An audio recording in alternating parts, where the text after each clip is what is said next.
Adventure motorcycles is where it's at these days. These super tall, super fast, super expensive status symbols seem to dominate all the motorcycle showrooms, and new ones are popping up every year. You may only be riding yours to Starbucks on Saturday, but you want to look like you rode it there from the depths of Africa. In fairness, these are great bikes. Big, comfortable, tall with a commanding view of the road, they can eat up big miles in comfort and even occasionally venture off-road. Don't drop the big ones though, or you'll need a crane to pick them up. So without further delay, let's take a look at the 5 most promising new adventure bikes hitting the market in 2020. We'll examine what's good, what's questionable, and what we can expect from these beasts this spring. Number 5, the Suzuki V Strom 1050. This is somewhere between a new bike and an update of the V Strom 1000 from previous years. It actually doesn't have a larger engine than last year's model, but Suzuki have changed some of the engine internals and valve timings to coax more power out of the mill for 2020. The 106 horsepower figure is floating around, which is a significant increase from last year's 99. The 2020 bike gets a new aggressive look, which is a huge improvement over last year's design. It's supposed to harken back to the DRZ 800 rally bike from the 80s, and I must admit that it does bear a striking resemblance to that iconic model in looks, though probably not in off-road performance. This is definitely a street bike with some limited off-road potential.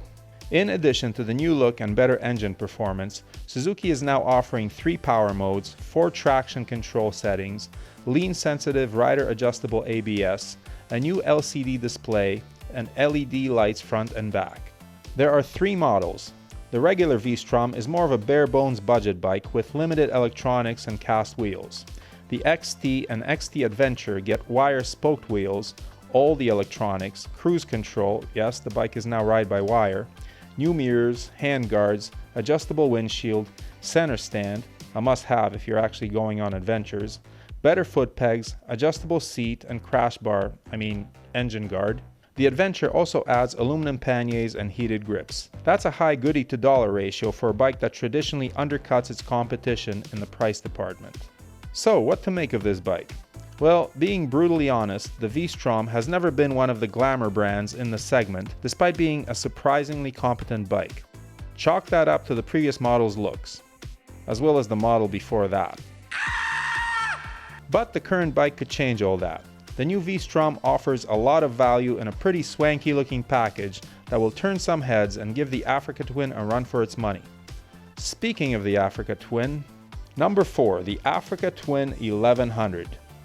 So the Africa Twin has been updated for 2020 with a host of new features. First and most obvious is the engine. Displacement is now 1084cc and there is a bump in power and torque. This is now a 100 horsepower bike. The electronics package is updated as well.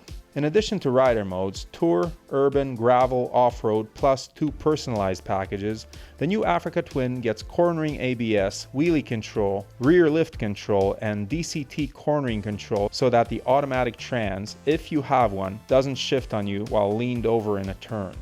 In addition, cruise control is available on the bike for the first time. Hallelujah!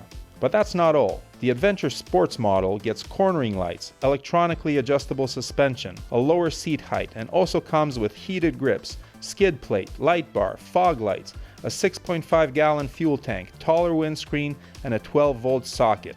Phew! Another piece of good news is that both the regular Africa Twin and the Adventure Sports model are 11 pounds lighter than last year. Finally, a manufacturer of big adventure bikes has begun making successive models lighter. You listening, BMW? Negatives? There is one, and that's the price. Prices are up across the board, but the biggest jump is for the Adventure Sports model because of the electronically adjustable suspension. As of now, you can get a regular 2019 Africa Twin in Canada for $15,200, while a 2020 model costs $16,500, a $1,300 difference. That may be worth it to most buyers just to get a lighter bike with a ton more electronics. However, the 2019 Adventure Sports can be had for $16,800, while the 2020 costs $20,000. That's a difference of $3,200. You can get aluminum panniers and a top box for that. If I was in the market for a new Africa Twin Adventure Sports, I would have to think long and hard about whether I want the new one or whether I'd be willing to live with a 2019 model and save $3,200, about $3,675 if you include tax. So what to make of this bike? Well, it's definitely an improvement over last year's model. I'm personally more excited by the regular Africa Twin. It seems to be more geared toward off-road use with a shorter windscreen and lighter weight. I would definitely think about getting this bike. The Adventure Sports model might be in over its head price-wise though. It's the same price as both the KTM 1290 Super Adventure models, and those are way more powerful bikes with very sophisticated electronics. So if you want a big touring Honda that competes with the big bikes, then the Africa Twin Adventure Sports is that bike, although it faces stiff competition from other brands in that segment. In more of the middleweight 850 to 1100cc range, the regular Africa Twin is an attractive and competitive option. Number 3, the Triumph Tiger 900. Triumph just released its new Tiger middleweight adventure bike, which will presumably replace the 800, so here are some details. There are 5 models available. The first is the base Tiger 900, which is the no-frills bike for those who just want one and don't want to pay for the extras. The others include the GT, the GT Pro, and the more off-road focused and wire-wheeled Rally and Rally Pro. The Pro models are the higher spec versions of the bike. The big news here is the engine. Peak horsepower is the same, but there is more in the mid-range from the 888cc motor and more torque as you might expect. But the character of the engine is also reputedly changing. Triumph is employing a sort of cross-plane technology they're calling T-plane, with an altered firing order to space out the power pulses and presumably make the 3-cylinder power plant act more like a twin. Where this should come most handy is off pavement, as bigger and less frequent power pulses are better for maintaining traction off-road. Indeed, the biggest criticism of the Tiger 800 was that the peaky engine, which was very good on pavement, tended to lack the low RPM torque for chugging around on dirt, and tended to spool up too fast at higher RPMs, causing rear wheel spin. The new configuration is also supposed to improve the sound and character of the engine. Like the new Africa Twin, Triumph has made the new Tiger lighter than the previous model, which is again going against the tendency of most manufacturers that keep building bigger and heavier bikes. That's a-okay with me, as I feel that the big bike niche is already filled by the 1200 to 1300cc class of adventure bikes.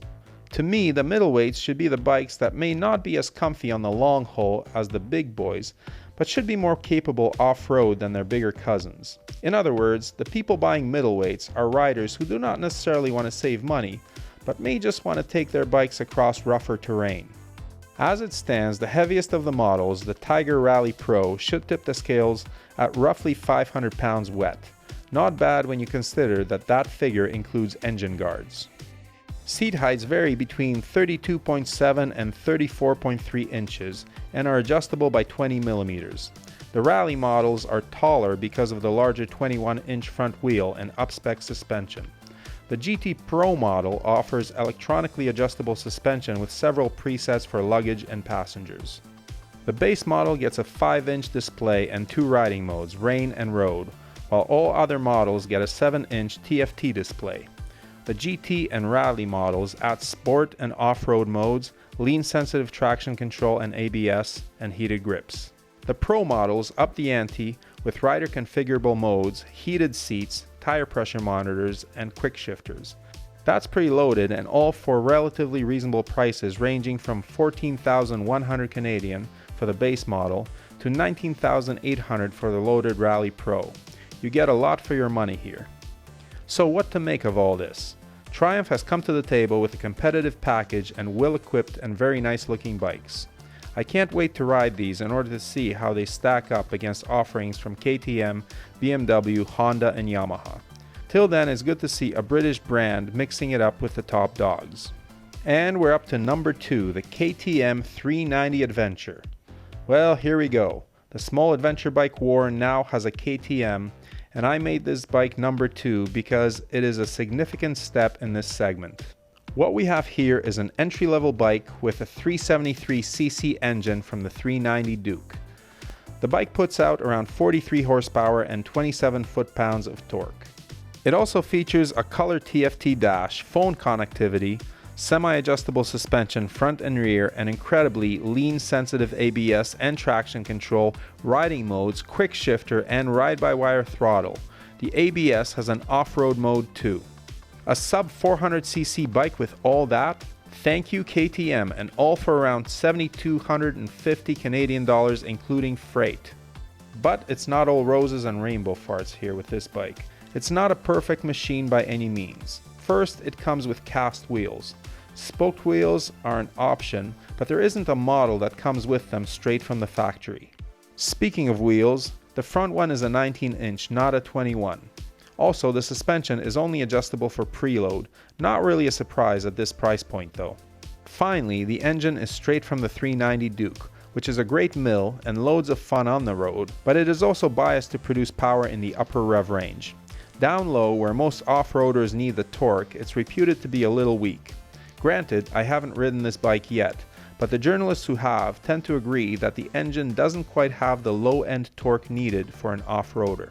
So this bike seems to be a small adventure bike made mostly for the road with some off-road capability.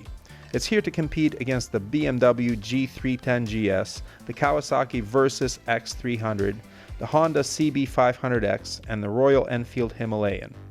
By far and away, the electronics on this bike beat every other manufacturer in this segment. It's also competitive in horsepower, fuel capacity, 14.5 liters, and weight, which a little birdie told me comes in at under 400 pounds wet.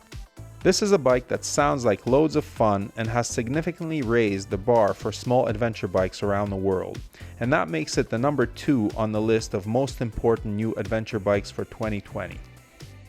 And finally, the most important adventure bike for the year 2020 is the Harley Davidson Pan America. Now, I realize that this is a controversial pick for the most important ADV bike of the year, but hear me out. When I started motorcycling back in 1999, Harley Davidson was a juggernaut of retro cool. They couldn't make bikes fast enough, and if you ordered a new Harley, you would have to wait months for delivery. This was the time that the baby boomers were old enough that their kids had moved out, yet young enough that they could ride and handle 700 and 800 pound motorcycles. They had disposable income and they were spending it on trying to look like a bunch of outlaws on the weekend before going back to their accounting and dentistry jobs. These riders didn't care about horsepower figures or high tech on their carbureted, air-cooled, chromed out status symbols. And so Harley cashed in. Oh, how times have changed. Motorcycles are as technologically advanced as cars these days. Many of those boomers are now too old to ride, some are riding trikes, and the world has moved on. The juggernaut that was, and still is, Harley Davidson had better get on board or face a slow decline and eventual end. Indian has released some serious new technology in the last couple of years, and Harley had to respond. They are doing that with the street models and the Livewire, but the Pan America is the biggest step in that direction yet. This is not an inexpensive beginner bike or a low-volume electric novelty. This is a flagship bike in a growing and competitive segment. This is a shot across BMW's bow, make no mistake. We don't know a lot about this bike yet, but the little we do know is promising. The new bike is powered by a 1250cc liquid-cooled V-twin producing, get this, 145 horsepower. It pops out 90 foot-pounds of torque. Those are almost KTM and Ducati numbers. The weight of the bike is unknown, but we have chain drive and the engine is a stress member in the chassis, which indicates that they are trying to keep weight down. The Pan America rides on a 19-inch front and 17-inch back wheel, pretty standard in the class. There's a TFT screen, cruise control, what looks like electronically adjustable suspension, Brembo brakes, and a purposeful, rugged ADV bike look. Exact rider and traction control modes are unknown, but expect them to be competitive with other premium brands. The bike looks good in the promo video, although we must keep in mind that it's being ridden by a professional rider with tires that are probably more aggressive than what will come on the production model. This is the most important bike for Harley since maybe ever. Harley is betting on this bike and its future brethren to continue to expand and grow its reach. Will it be as good as the BMW R1250 GS? Will it be competitive on price? Always a question where Harley is concerned. Will it sell? We don't know, but we can be sure of one thing. It's a seismic shift in American motorcycling, and that's why this is the most important adventure bike of 2020. One more thing and a bonus pick for you. Technically, the Yamaha Tenere 700 came out in 2019, but is not coming to North America until 2020, so I will throw it in there because a big adventure bike that weighs in at 450 pounds with a full fuel tank is a significant and welcome development. I sincerely hope that all manufacturers keep them coming. So, did I leave anything out? Leave your comments below. Thanks for watching. If you like this kind of content, please be sure to subscribe and hit the bell to be notified as new videos come out. Stay safe out there, keep the rubber side down, shiny side up, and may the spokes be with you.